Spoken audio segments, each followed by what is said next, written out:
Next up, we have a presentation on South Dakota prescribed fire law and policy relevant to private landowners. Today we have Pete Bauman speaking as a non-attorney to answer some of those questions for us. Thanks, Kara. I want to acknowledge Kara deserves a big thank you from all of us for emceeing this. Not only does she have the talent, but it keeps me from doing it. And if you know me, I'm a little passionate about fire. My nickname is Pyro Pete. I've started to embrace it now that I'm over 50. I'm like, why not? You know, everybody calls me that anyway. So I want to promise two things. I'm not an expert in fire law, but I do have a lot of experience in it. And I promise this is the most boring presentation of the day. So we're going to get it out of the way right away first, right? I'm going to break every rule of presentations and we're going to just have text on slides, but we're going to keep it brief, keep it short, and then allow you to ask a lot of questions, okay? I want to also say that I did try to, this forum kind of came together a little bit quickly. We've been wanting to do it forever. And just as a little bit of a recap, 2 years ago, many of you joined us here in Chamberlain for the Woody Encroachment Summit and the Woody Species Summit, if you remember that. Last year, where is Laura Kaler? She might not be in the room right now. Laura Kaler, through the South Dakota Grassland Coalition, we started the South Dakota Grassland Initiative, which was an initiative just that as a way to address policy on grasslands, as among other things, education and such, but really to address policy. That forum was held here again in 2020, spring of 2024. Is that right? March 2024? Yeah, just last spring, right?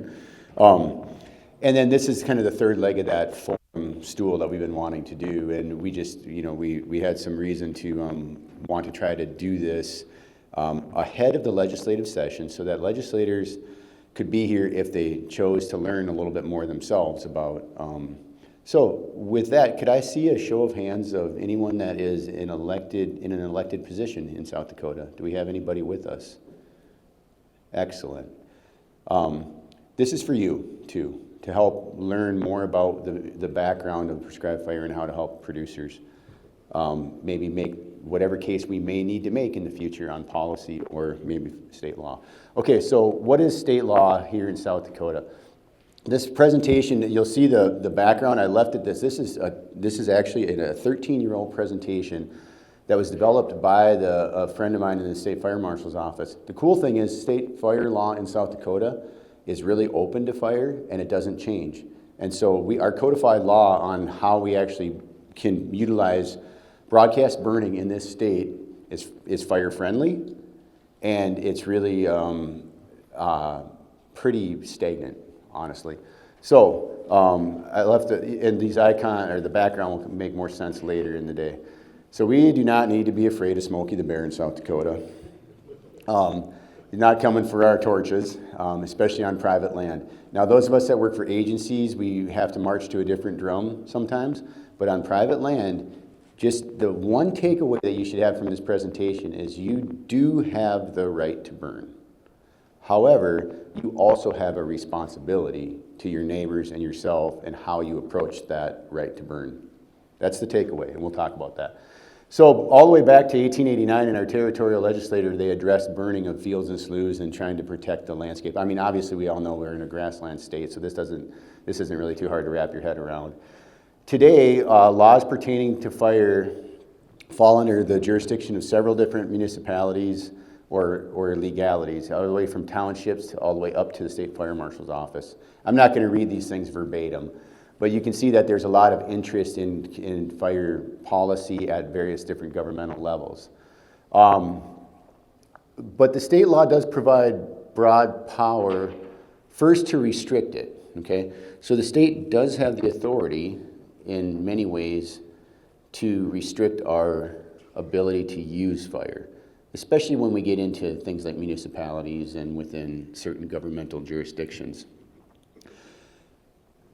The law is very friendly to the non-enforcement of that on private land, okay? But there is some exceptions. And that authorities, again, for the level of what we're here today, townships and counties is pretty much kind of the level that we're talking about. The state fire marshal is kind of the supreme ruler in regard to the power to enact under the legislative codified law. State fire marshal can, in fact, ban burning in any county. To consult the governor to do so. It's pretty much a last resort option. And to my knowledge, and I just did check with Paul Merriam, he's our state fire marshal. We had a short discussion a week ago, and to my knowledge, and he really he didn't know for sure either, so caveat this, but we don't think this has ever actually happened where there has been a statewide fire ban in South Dakota, ever, in the history of the state, where the state fire marshal has actually enacted that authority. But they can. Municipalities obviously heavily restrict their burning within city limits, and counties and townships, we're all familiar with burn bans, right? These are policy. And the takeaway from today, throughout the entire day, I want you to have in the back of your mind, what is policy that needs to be addressed in South Dakota, and what is law? Because most of what we deal with in fire at federal levels, state levels, partnership levels, has much more to do with policy than it has to do with law, right? Law is very friendly. The law is very friendly to us. Policy, sometimes not so much. Anyway, we're all familiar with the county burn ban system. Municipalities, as far as burning has anybody ever burned within city limits? I have. Anybody else? I've done it, I've been involved in 3 of them. 2 of them I'm proud of. 1 of them I was like, I probably shouldn't do that, a little too much.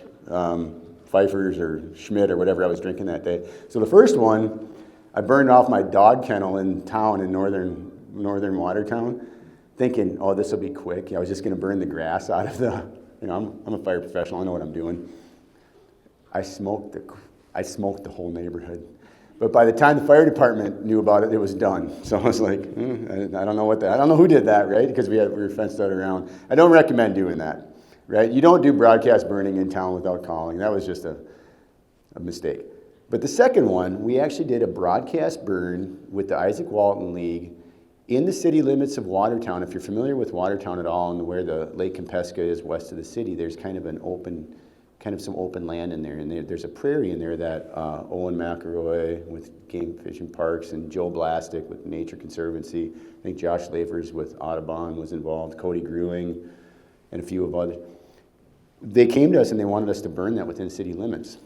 We went to the fire department, we talked to the emergency management officer, we talked to the cops, we had a meeting, everybody got on board, and it was wonderful. We pulled that fire off and we showed simply that it could be done, it could be done very non-dramatically, right? And that was in city limits.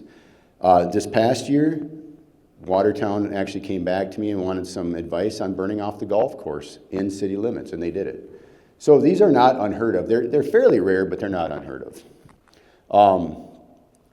So what are we worried about? We're worried about negligence, and this is where we have to be bold, and we have to be honest, and we have to be willing to really understand what this word means. The background, as far as I understand on the legal side of negligence, it's got to be intentional.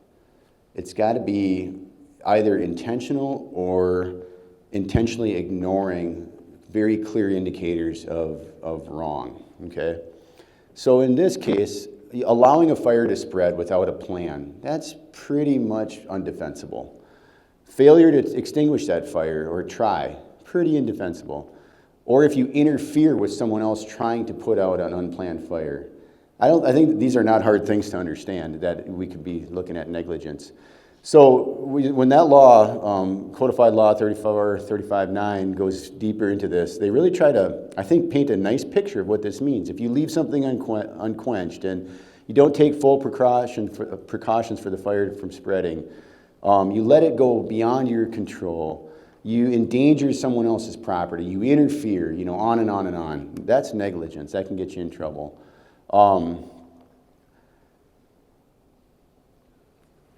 Class 1 misdemeanor can be the result of that. Okay, so this looks a little scary on the front. It's like, geez, we shouldn't burn in South Dakota. Look what can happen to us. But the law basically says that burning, if you read this for what it is, it's like you can burn as long as you don't plan to do that without a fire break, or if you have to consider weather, have to consider a fire break. What does that sound like to you, those that have burned? It sounds a lot like having a game plan, right? And if you have a game plan, it's pretty hard for you to be accused of negligence, as long as you follow the game plan. And that's the key for landowners. Having a fire plan is one thing, following it is the key, right? So anyway, I think we've kind of beat that horse to death here. The law allows us, if you are found negligent criminally, it can be like a $1,000 fine. Now, the law doesn't say anything about civil litigation, right? If you burn and you follow your burn plan to a T, but something happens, the weather happens, smoke or something like that, your neighbor can sue you. They can. I mean, the law does not protect you from being sued by anybody, but it is extremely, extremely rare. It's extremely rare. And it's also extremely rare that if you have a fire plan, that your insurance won't back you up on that. Now, I'm not a lawyer. If you have insurance questions, you talk to your insurance company. But I'm saying across the plains, you'll hear more about this throughout the day. It's pretty rare. So what are our primary considerations? Weather, fuel, and topography. That's what we do in a burn plan. You check your jurisdictions. We make sure we contact emergency contacts, where, when, and how you're going to burn, why, your callback information. Knowing full well that once a burn does jump your span of control, this is the hero syndrome. The law doesn't protect you from trying to be a hero, right? You're better off, once you lose control at any level, call for help.